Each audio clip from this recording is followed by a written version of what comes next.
क्या आप भी रोज सुबह उठकर एक अनजानी दौड़-दौड़ में शामिल हो जाते हैं? एक ऐसी दौड़-दौड़ जिसका कोई अंत नजर नहीं आता।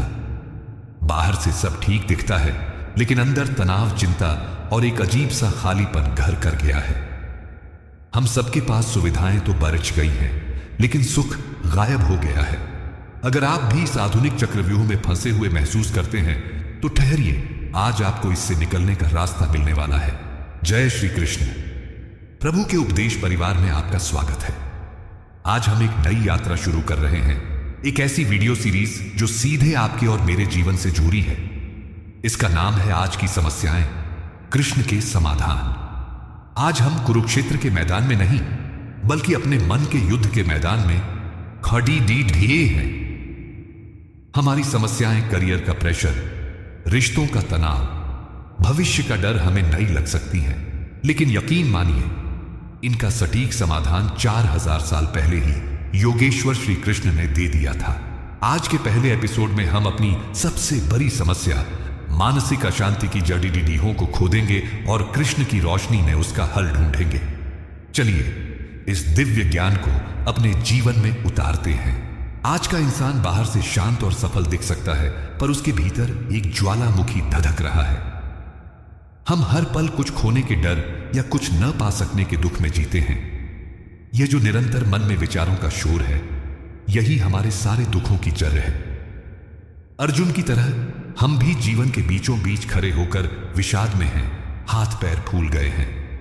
फर्क बस इतना है कि अर्जुन के सामने कृष्ण साक्षात खड़ी डरियासे थे और हमने अपने कृष्ण को अपने ही अहंकार और अज्ञानता के शोर में कहीं दबा दिया है। हमारी अशांति का सबसे बड़ा कारण हमारी कभी न खत्म होने वाली इच्छाएं हैं। एक मिलती है तो 10 नई खड्डी हो जाती हैं।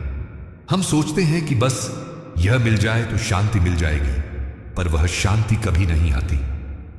श्री कृष्ण गीता में कहते हैं कि इच्छाओं का यह वेग ही मनुष्य का सबसे बड़ा शत्रु है। यह अग्नि के समान है जो कभी तृप्त नहीं होती। हम इन इच्छाओं के गुलाम बन गए हैं, और जो गुलाम है वह शांत कैसे रह सकता है? जब तक हम इस दौड़-दौड़ को नहीं समझेंगे, हम दौड़ते ही रहेंगे। आज के डिजिटल युग ने एक नई बीमारी को जन्म दिया है, तुलना करना। सोशल मीडिया पर दूसरों की परफेक्ट और एडिटेड लाइफ देखकर हम अपनी असल जिंदगी को कोसने लगते हैं। उसके पास वह है, मेरे पास क्यों नहीं? यह सोच हमें ईर्ष्या और हीनता से भर देती है। कृष्ण कहते हैं, दूसरे के धर्म की नकल करने से बेहतर है अपने धर्म में मर जाना। आप अद्वितीय हैं, आपकी यात्रा अलग है। अपनी तुलना किसी से करना ईश्वर की उस रचना का अपमान है जो आप खुद हैं। हमारी आधी ऊर्जा क्या होगा सोचने में ही बर्बाद हो जाती है। भविष्य का डर हमें वर्तमान का आनंद नहीं लेने देता। हम उन समस्याओं के बारे में सोच सोचकर घबराते हैं जो शायद कभी आएंगी ही नहीं। श्री कृष्ण अर्जुन को बार बार वर्तमान में लौटने के लिए कहते हैं। वे पूछते हैं कि तुम व्यर्थ चिंता क्यों करते हो? तुम क्या लेकर आए थे जो खोने का डर है? भविष्य तुम्हारे हाथ में नहीं है, लेकिन आज का कर्म तुम्हारे हाथ में है। जो आज को संभाल लेगा, उसका कल अपने आप संवर जाएगा। हम कोई भी काम शुरू करने से पहले ही उसके परिणाम का हिसाब लगाने लगते हैं। अगर मैं फेल हो गया तो लोग क्या कहेंगे? यह सोच हमें कर्म करने से रोकती है या तनाव से भर देती है। गीता का सबसे क्रांतिकारी विचार यही है, कर्मण्येवाधिकारस्ते मा फलेषु कदाचन। तुम्हारा अधिकार केवल कर्म करने पर है, फल पर कभी नहीं। जब तुम फल की चिंता छोड़कर काम करते हो तो तुम्हारा फोकस बराच जाता है और तनाव खत्म हो जाता है। यही कर्मयोग का सार है। यही आज की जरूरत है। मैं कर रहा हूं, यह मेरी सफलता है। मेरा अपमान हुआ, यह मैं और मेरा ही हमारे सारे संघर्षों की जड़ है। हमें लगता है कि दुनिया का सारा बोझ हमारे कंधों पर है। यह अहंकार हमें झुकने नहीं देता, माफ करने नहीं देता और सीखने नहीं देता। श्री कृष्ण कहते हैं कि जो व्यक्ति अहंकार से मोहित है वह खुद को कर्ता मानता है, जबकि सब कुछ प्रकृति के गुणों द्वारा हो रहा है। जिस दिन आप यह मान लेंगे कि आप केवल एक माध्यम हैं, उस दिन आप हल्के हो जाएंगे। आज हम अपनी इंद्रियों के गुलाम हैं। आंखें अच्छा देखना चाहती हैं, जीभ अच्छा स्वाद चाहती है, मन मनोरंजन चाहता है। हम क्षणिक सुखों के पीछे भाग रहे हैं जो अंततः दुख में बदल जाते हैं। कृष्ण चेतावनी देते हैं कि जैसे नाव को हवा हर लेती है, वैसे ही भटकती हुई इंद्रियों में से जिस एक के पीछे मन लग जाता है, वह उसकी बुद्धि को हर लेती है। हमें अपनी इंद्रियों का स्वामी बनना होगा, दास नहीं। जो खुद पर नियंत्रण नहीं रख सकता, वह दुनिया को क्या नियंत्रित करेगा। छोटी छोटी बातों पर झुंझलाहट और गुस्सा आज आम बात हो गई है। जब हमारी कोई इच्छा पूरी नहीं होती तो क्रोध आता है। क्रोध से भ्रम पैदा होता है और भ्रम से बुद्धि का नाश हो जाता है। गुस्से में इंसान वह कर बैठता है जिसका पछतावा उसे जीवन भर रहता है। श्री कृष्ण को देखिए, शिशुपाल ने 100 गालियां दी पर वे शांत रहे। असली ताकत चीखने में नहीं, शांत रहने में है। क्रोध वह जलता हुआ कोयला है जिसे हम दूसरों पर फेंकने के लिए उठाते हैं, पर पहले हमारा अपना हाथ जलता है। हजारों वर्चुअल दोस्तों के बीच भी आज का इंसान अकेला है। भीड़ में भी हम खुद को तन्हा पाते हैं। यह अकेलापन इसलिए है क्योंकि हम बाहर जुड़ने की कोशिश कर रहे हैं, जबकि हमारा अंदर का कनेक्शन टूटा हुआ है। हम खुद के साथ बैठना भूल गए हैं। कृष्ण कहते हैं, जिसका मन उसका मित्र है वह कभी अकेला नहीं होता। और सबसे बड़ी बात, जब आप यह महसूस कर लेते हैं कि परमपिता परमात्मा हर पल आपके हृदय में मौजूद है, तो अकेलेपन का प्रश्न ही नहीं उठता। आप कभी अकेले थे ही नहीं। तो इन सब समस्याओं का अंतिम समाधान क्या है? श्री कृष्ण एक शब्द में उत्तर देते हैं, स्थित प्रज्ञ बनो। इसका मतलब है एक ऐसी बुद्धि जो हर हाल में स्थिर रहे। सुख हो या दुख, सफलता हो या असफलता, मान हो या अपमान, जो इन द्वंद्वों के बीच संभाव में रहता है, वही सच्चा ज्ञानी है। इसका मतलब पत्थर हो जाना नहीं है, बल्कि यह समझना है कि बाहरी परिस्थितियां बदलती रहेंगी, पर मेरी आंतरिक शांति मेरे हाथ में है। हमें रिएक्ट करना बंद करके रेस्पॉन्ड करना सीखना होगा।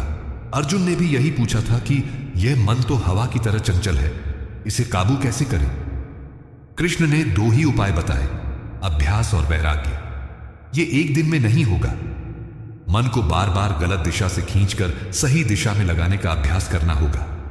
और जिन चीजों में हम फंसे हैं, उनसे धीरे धीरे वैराग्य सीखना होगा। यह एक धीमी प्रक्रिया है, लेकिन यही एकमात्र रास्ता है। आज से ही छोटे छोटे बदलाव शुरू करें, परिणाम जरूर मिलेगा। जब सारे प्रयास विफल हो जाएं, जब बुद्धि काम करना बंद कर दे, तब अंतिम उपाय बचता है, समर्पण। श्री कृष्ण गीता के अंत में कहते हैं, सब धर्मों को छोड़कर केवल मेरी शरण में आ जाओ, मैं तुम्हें सब पापों से मुक्त कर दूंगा, डरो मत। यह एक आश्वासन है।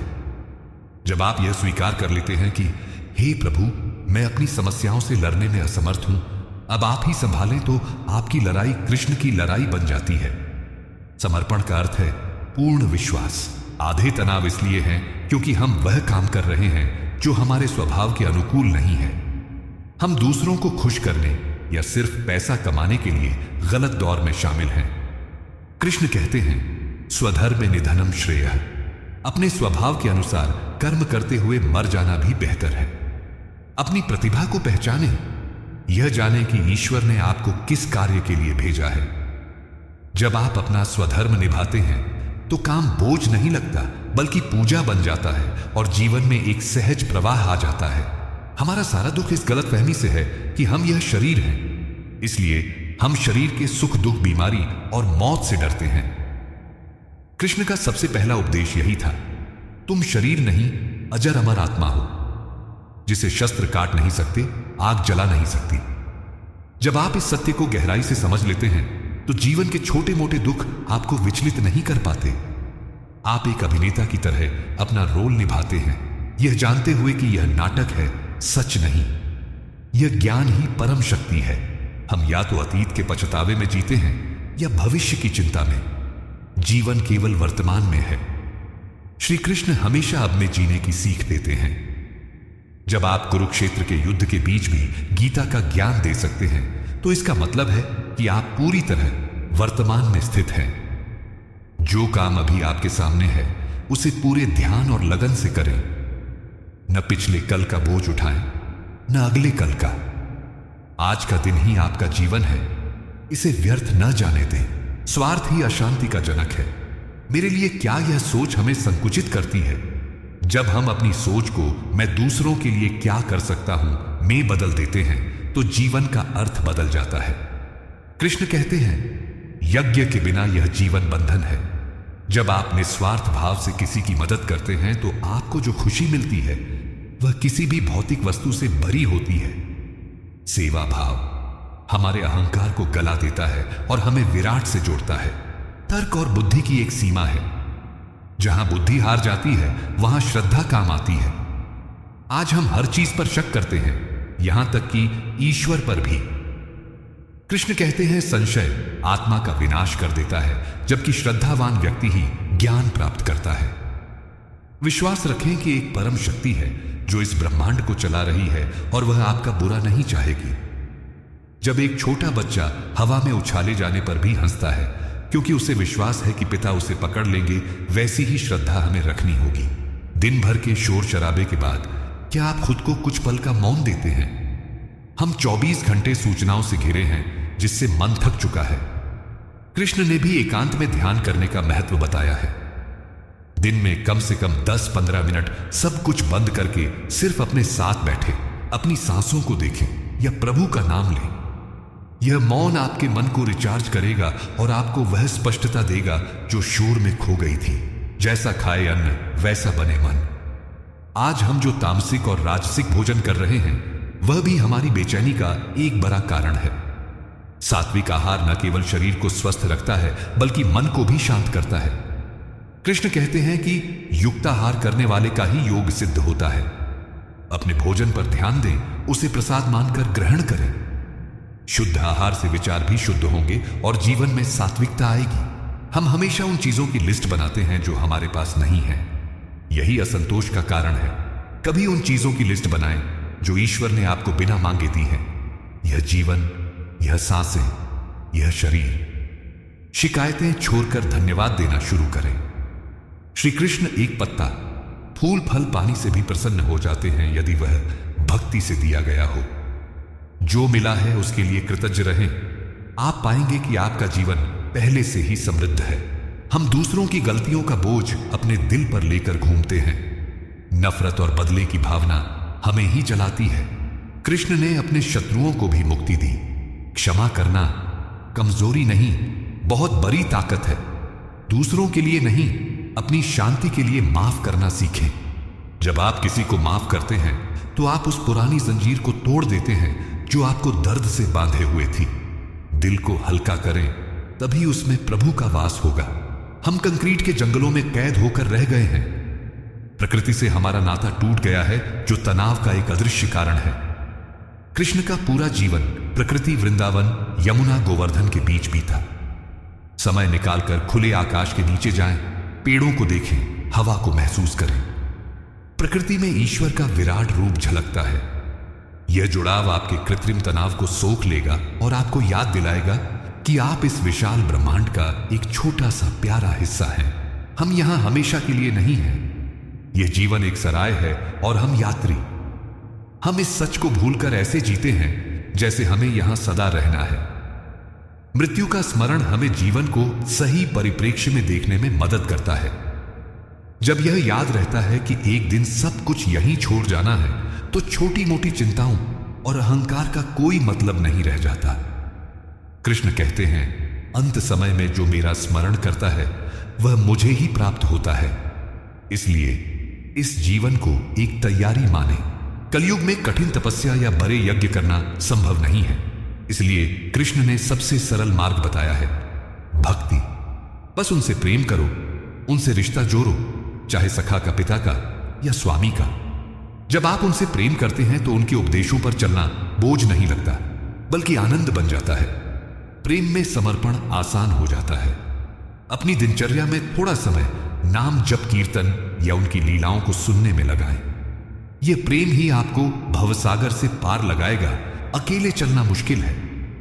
जैसे गीली लकड़ी भी जलती हुई लकड़ियों के साथ रखने पर जलने लगती है, वैसे ही हमारा मन भी सत्संग से सुधरता है। आज हम नकारात्मक लोगों से घिरे हैं जो हमारी ऊर्जा चूस लेते हैं। कृष्ण कहते हैं कि संतों का संग करो।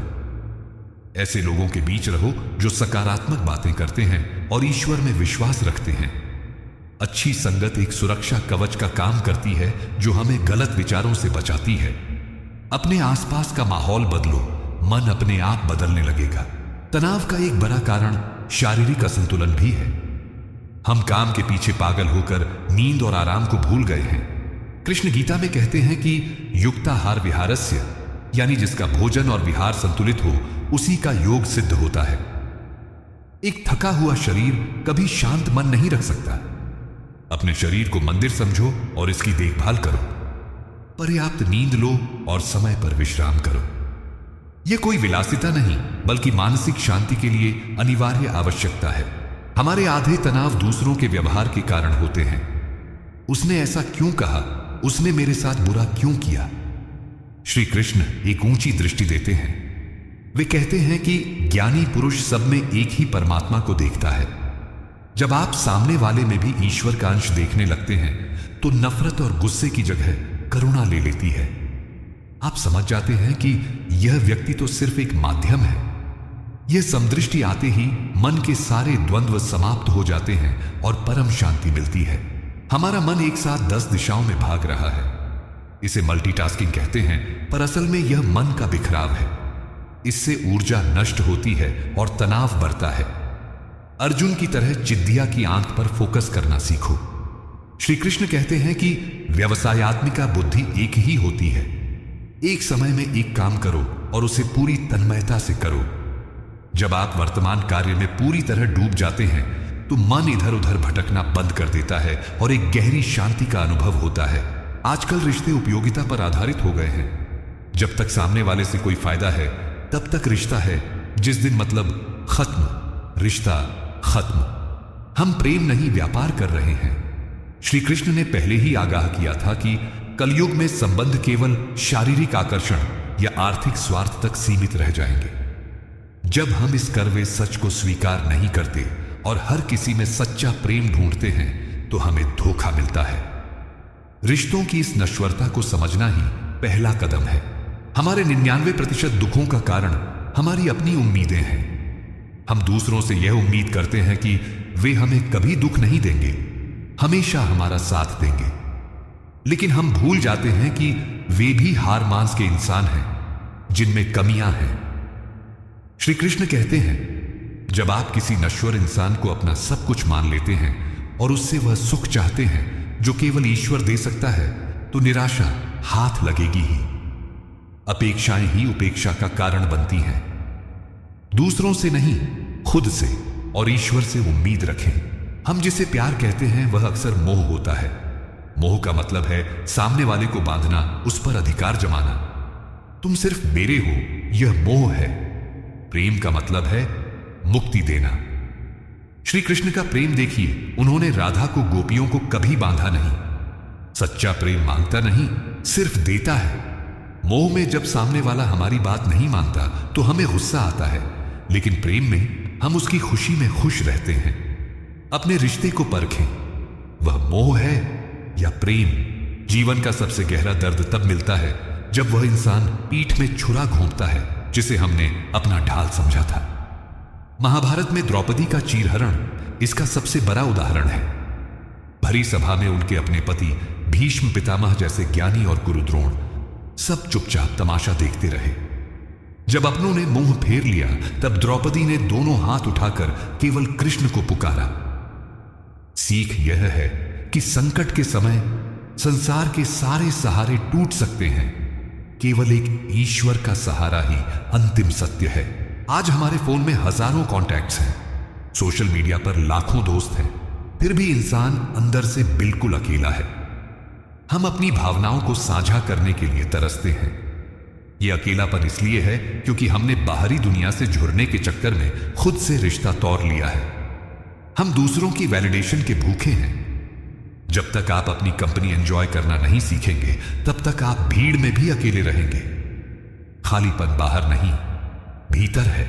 हमारी सबसे बड़ी भूल यह है कि हम अस्थायी चीजों में स्थायी सुख ढूंढ रहे हैं। यह संसार एक वेटिंग रूम की तरह है जहां लोग आते जाते रहते हैं। कोई भी रिश्ता हमेशा के लिए नहीं है, यहां तक कि यह शरीर भी नहीं। श्री कृष्ण गीता में अर्जुन को समझाते हैं कि जो जन्म लेता है उसकी मृत्यु निश्चित है और जो मिलता है उसका बिछड़ना निश्चित है। जब हम इस अनित्य संसार में नित्य सुख खोजते हैं तो दुख अवश्यंभावी हो जाता है। सत्य को स्वीकार करें। गीता में कृष्ण चेतावनी देते हैं, विषयों का चिंतन करने से उनमें आसक्ति होती है, आसक्ति से कामना पैदा होती है और कामना पूरी न होने पर क्रोध आता है। जब हम किसी इंसान से बहुत ज्यादा जुड़ जाते हैं तो हमारी बुद्धि काम करना बंद कर देती है।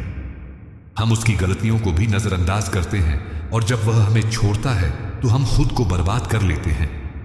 प्रेम करें, परंतु इतनी आसक्ति न रखें कि वह आपकी शांति ही छीन ले। रिश्तों में दरार का एक बड़ा कारण अहंकार है। उसने मुझसे पहले माफी क्यों नहीं मांगी, मैं क्यों झुकूं, यह मैं रिश्तों को खा जाता है। जब दो लोगों के बीच अहंकार आ जाता है तो प्रेम के लिए जगह नहीं बचती। कृष्ण कहते हैं कि जो मान अपमान से ऊपर उठ चुका है वही स्थिर रह सकता है। कभी कभी रिश्ते बचाने के लिए थोड़ा झुकना भी पड़े तो कोई बुराई नहीं है। झुकता वही है जिसमें जान होती है, अकर तो मुर्दे की पहचान है। हम बिछड़ने को हमेशा नकारात्मक मानते हैं, लेकिन कृष्ण के जीवन में विरह का बहुत बड़ा स्थान है। राधा और गोपियों से उनका बिछड़ना एक शारीरिक दूरी थी, लेकिन आत्मिक रूप से वे और करीब आ गए। कभी कभी दूरी हमें यह एहसास दिलाने के लिए जरूरी होती है कि वह रिश्ता हमारे लिए कितना महत्वपूर्ण था, या कभी कभी यह बताने के लिए कि हम उस रिश्ते के बिना भी जी सकते हैं। विरह आपको परिपक्व बनाता है और आत्मा को शुद्ध करता है। अकेलापन एक नकारात्मक एहसास है जहां आपको लगता है कि कोई आपके साथ नहीं है, लेकिन एकांत एक शक्ति है जहां आप खुद के साथ खुश होते हैं। कृष्ण अक्सर एकांत में ध्यान करते थे। अपने अकेलेपन को एकांत में बदलना सीखें। इस समय का उपयोग खुद को जानने, अपनी हॉबीज को पूरा करने और ईश्वर से जुड़ने में करें। जब आप भीतर से भरे होते हैं तो आप किसी पर निर्भर नहीं रहते। एकांत आपकी सबसे बड़ी ताकत बन सकता है। हम दूसरों से प्रेम की भीख मांगते हैं क्योंकि हम खुद से प्रेम नहीं करते। अगर आप खुद अपनी इज्जत नहीं करेंगे तो दूसरा क्यों करेगा? श्री कृष्ण कहते हैं, आत्मा ही आत्मा का मित्र है और आत्मा ही आत्मा का शत्रु है। पहले खुद के अच्छे दोस्त बने। अपनी कमियों के साथ खुद को स्वीकार करें। जब आप खुद से प्यार से भरे होंगे तभी आप दूसरों को सच्चा प्यार दे पाएंगे। खाली कटोरे से आप किसी को क्या दे सकते हैं? पहले खुद को भरें। कई बार हम ऐसे रिश्तों में फंस जाते हैं जहां प्रेम तो नहीं बचा पर जिम्मेदारियां हैं। ऐसे में क्या करें? भावनाएं कहती हैं भाग जाओ, पर कर्तव्य कहता है रुको। श्री कृष्ण ने अर्जुन को भावनाओं में बहने से रोका और कर्तव्य का पाठ पढ़ाया। अगर कोई रिश्ता दुख दे रहा है लेकिन उसे निभाना आपका धर्म है, जैसे बूढ़े माता पिता या निर्भर बच्चे, तो उसे एक तपस्या समझकर निभाएं। भावनाओं को कर्तव्य के आरे न आने दें। यह कठिन है पर यही धर्म है। लेकिन कर्तव्य का मतलब यह नहीं कि आप अत्याचार सहें। यदि कोई रिश्ता पूरी तरह से विषैला हो चुका है, जहां आपका आत्मसम्मान रोज कुचला जा रहा है और वह आपको ईश्वर से दूर कर रहा है, तो उससे मर्यादा पूर्वक दूरी बनाना ही उचित है। कृष्ण ने भी दुर्योधन जैसे अधर्मियों से संबंध तोड़ा था। खुद को नष्ट करके कोई रिश्ता नहीं निभाया जा सकता। आपको अपनी मानसिक शांति और आत्मसम्मान की रक्षा करने का पूरा अधिकार है। धोखा मिलने पर मन में बदले की आग जलती है। हम सोचते हैं कि उसे भी उतना ही दर्द मिले, लेकिन यह आग सिर्फ आपको जलाती है। श्री कृष्ण कहते हैं, क्षमा वीरों का आभूषण है। दूसरों को इसीलिए माफ न करें कि वे माफी के लायक हैं, बल्कि इसीलिए माफ करें क्योंकि आपको शांति चाहिए। जब तक आप माफ नहीं करेंगे, आप उस इंसान और उस दर्द से बंधे रहेंगे। क्षमा करके आप उस बोझ को उतार फेंकते हैं और जीवन में आगे बढ़ते हैं। दिल का घाव भरने में समय लगता है। जल्दबाजी न करें। अगर कोई रिश्ता टूटा है तो खुद को रोने दें, दुखी होने दें। यह एक प्रक्रिया है, लेकिन उस दुख को अपना स्थायी पता न बनाएं। श्री कृष्ण कहते हैं कि सुख और दुख आते जाते मौसम की तरह है, इन्हें सहन करना सीखो। यह द्वार भी बीत जाएगा। अपने आप को समय दें, धैर्य रखें। धीरे धीरे यह दर्द कम हो जाएगा और आप पहले से ज्यादा समझदार और मजबूत बनकर उभरेंगे। इस दुनिया में हम जितने भी रिश्ते बनाते हैं, माता पिता, पति पत्नी, दोस्त, वे सब एक दिन छूट जाएंगे। केवल एक रिश्ता है जो जन्म जन्मांतर तक हमारे साथ रहता है, और वह है ईश्वर के साथ हमारा रिश्ता। हम इस सच को भूल जाते हैं, इसीलिए दुख पाते हैं। कृष्ण ही हमारे असली माता पिता, सखा और स्वामी है। जब आप इस परम सत्य को समझ लेते हैं तो दुनिया के रिश्तों का टूटना आपको तौर नहीं पाता, क्योंकि आपका असली सहारा तो सुरक्षित है। जब कोई आपको चोट पहुंचाए तो यह सोचें कि यह भी उसी ईश्वर का एक रूप है जो मेरा कोई पुराना हिसाब बराबर करने आया है। श्री कृष्ण कहते हैं कि सच्चा ज्ञानी सब में एक ही परमात्मा को देखता है।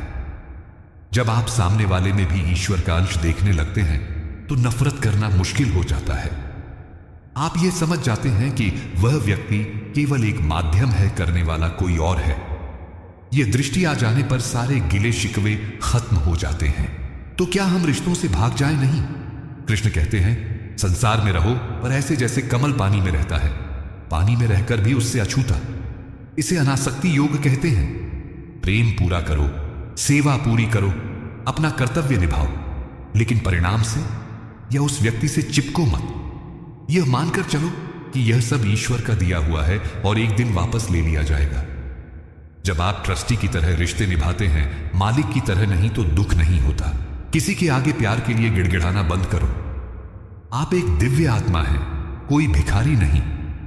जब आप अपनी कीमत खुद नहीं समझते तो लोग आपको सस्ता समझते हैं। श्री कृष्ण कहते हैं कि अपना उद्धार स्वयं करो, अपने आप को नीचे मत गिरने दो। आत्मसम्मान के साथ समझौता करके पाया गया प्रेम कभी टिकता नहीं है। जो आपका है वह सम्मान के साथ आपके पास आएगा। जो गिरगिराने से मिले वह प्रेम नहीं, दया है। कभी कभी हम किसी इंसान के जाने पर बहुत रोते हैं। हमें लगता है कि हमारी दुनिया खत्म हो गई, लेकिन हमें नहीं पता होता कि ईश्वर ने हमें किस बड़ी मुसीबत से बचाया है। हो सकता है कि वह व्यक्ति आपके भविष्य के लिए सही ना हो। कृष्ण पर भरोसा रखें। वे जो करते हैं अच्छे के लिए करते हैं। अगर उन्होंने किसी को आपके जीवन से निकाला है तो वे निश्चित रूप से किसी बेहतर को लाने वाले हैं। उनकी योजना हमारी समझ से परे है। आज हमने सफलता की एक बहुत ही संकुचित परिभाषा बना ली है। बड़ा घर, बड़ी गाड़ी और मोटा बैंक बैलेंस ही सफलता का पैमाना बन गया है। इस चक्कर में इंसान मशीन बन चुका है। हम पैसे से बिस्तर तो खरीद सकते हैं, पर नींद नहीं। सुविधाएं खरीद सकते हैं, पर शांति नहीं। श्री कृष्ण कहते हैं कि जो सुख केवल इंद्रियों को तृप्त करता है वह क्षणिक है और अंत में दुख ही देता है। हमें बाहरी चमक दमक के पीछे भागने के बजाय यह सोचना होगा कि क्या हम अंदर से सफल और शांत हैं।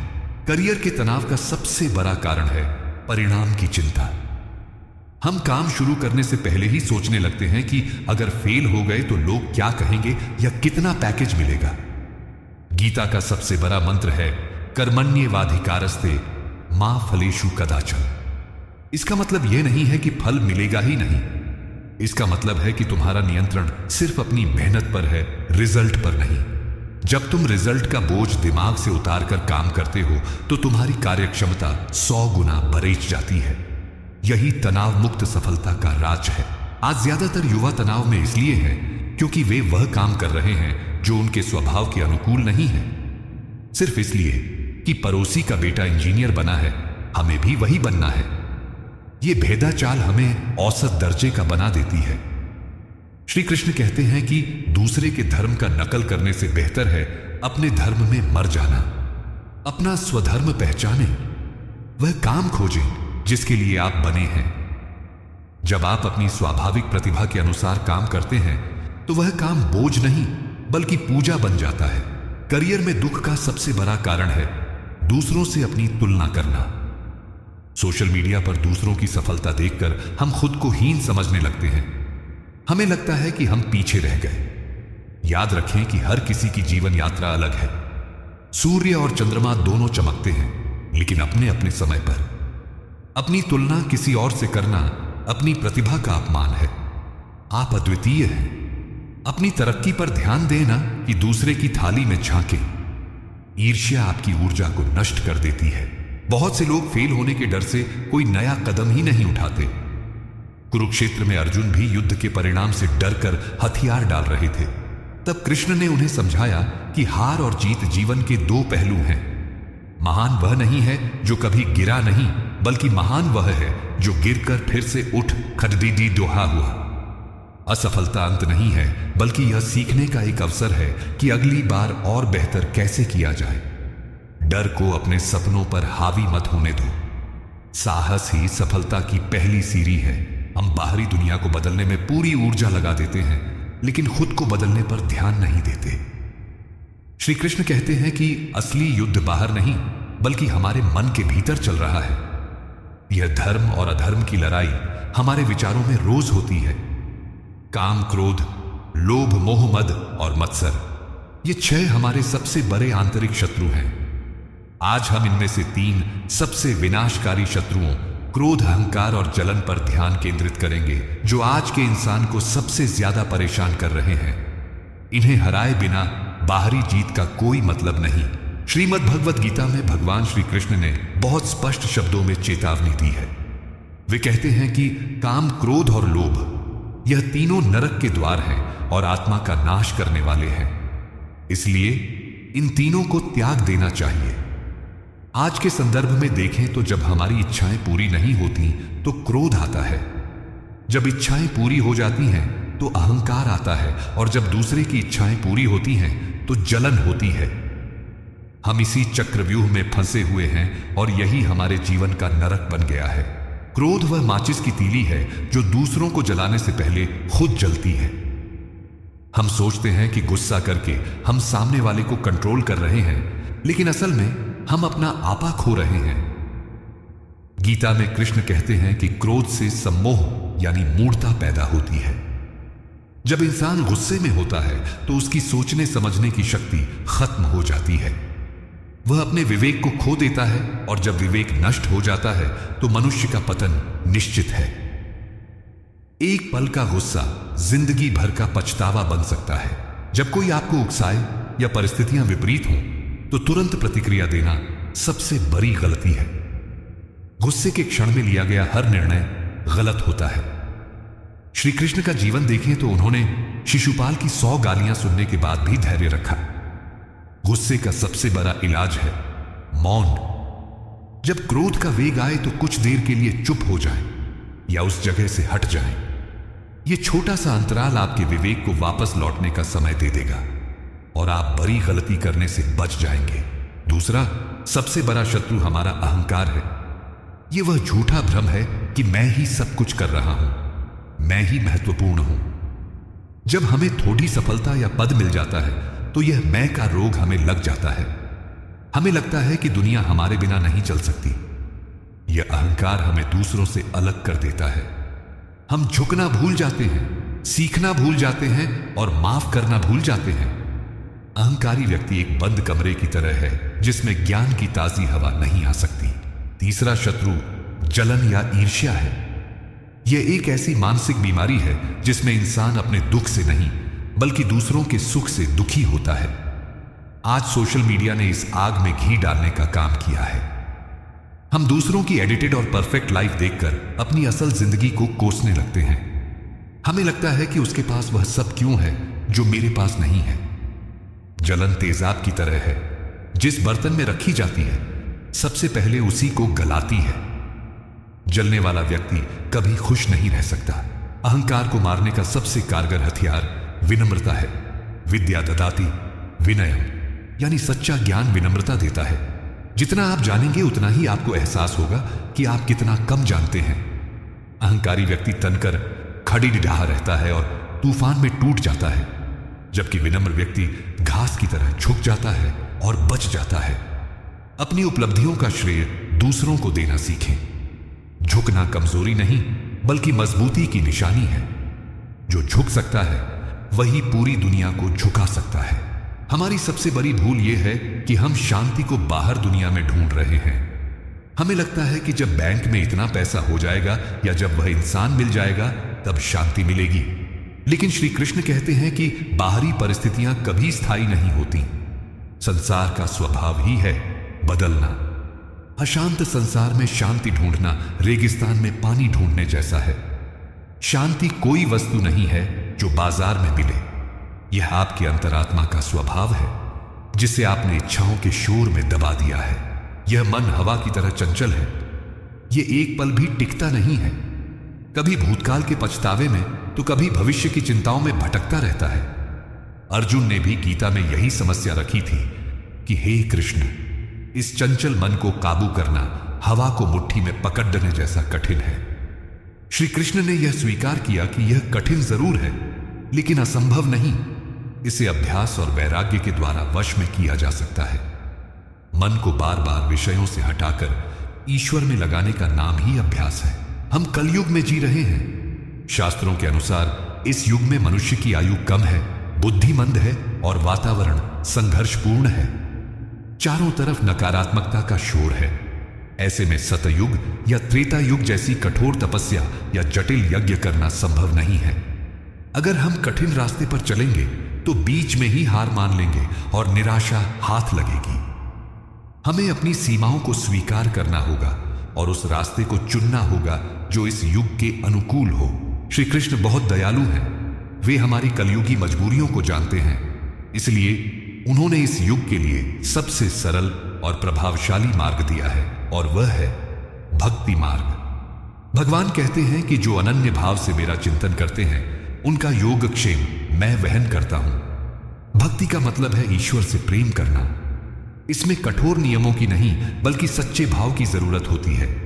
एक छोटा बच्चा जैसे मां पर निर्भर रहता है, वैसे ही ईश्वर पर निर्भर हो जाना भक्ति है। कलयुग में शांति का सबसे बड़ा अस्त्र है भगवान का नाम। शास्त्रों में कहा गया है कि कलयुग में केवल नाम का ही आधार है।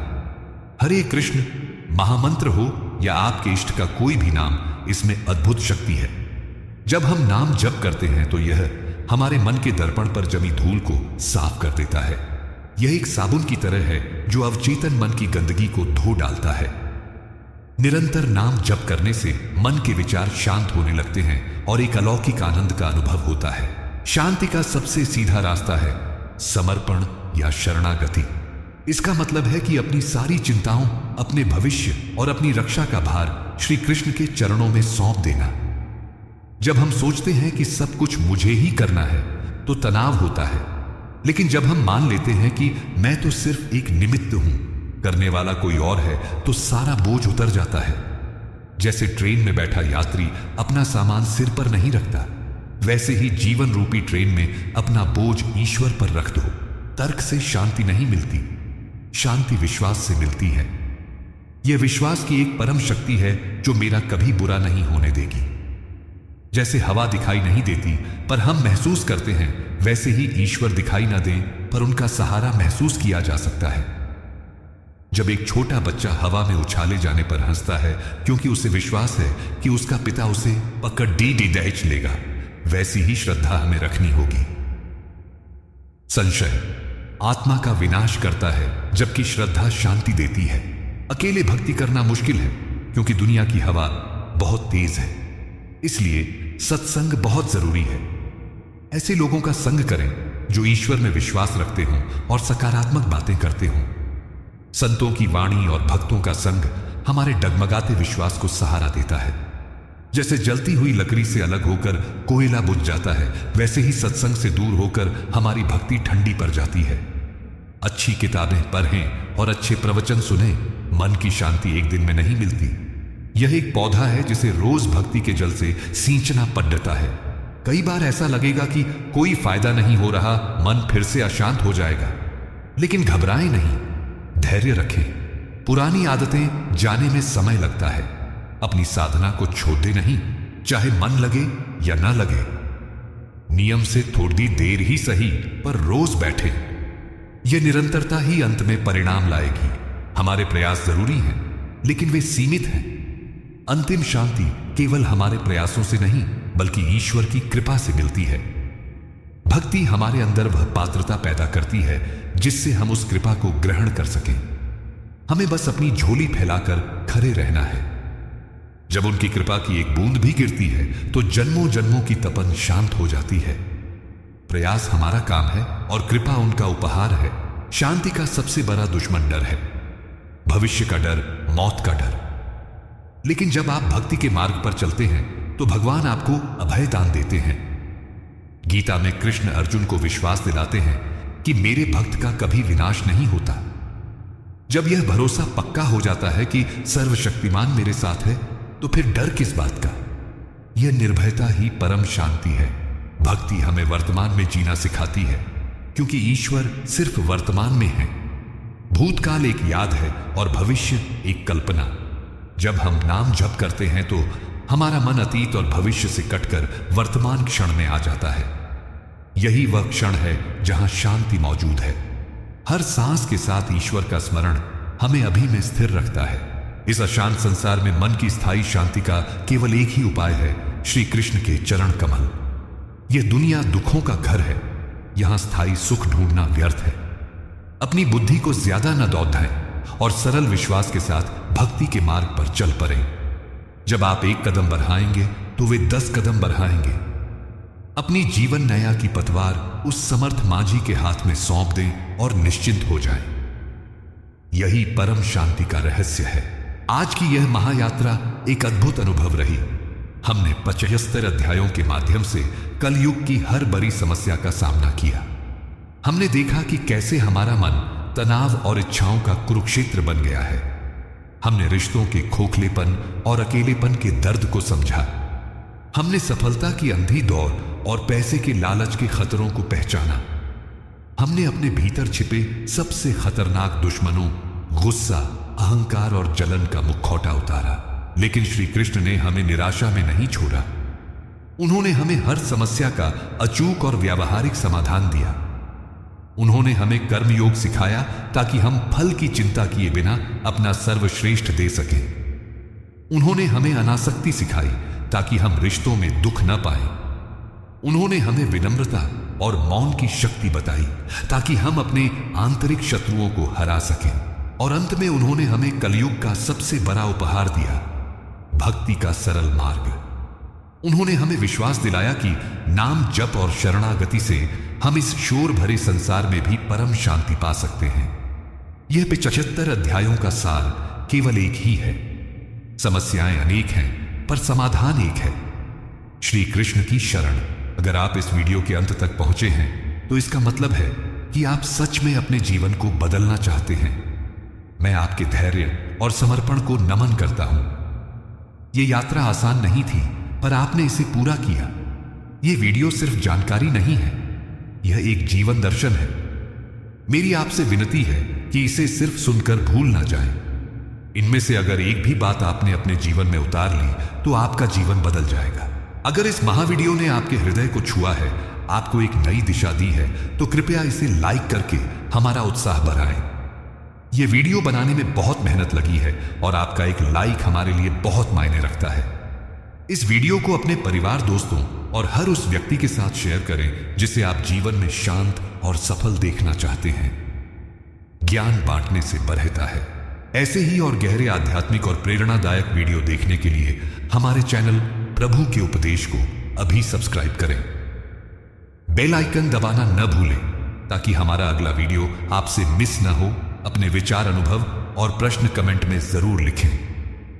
हम आपके हर कमेंट को फॉलो रखते हैं। इस लंबी यात्रा में हमारे साथ बने रहने के लिए आपका बहुत बहुत आभार। प्रेम से बोलिए जय श्री कृष्ण, राधे राधे।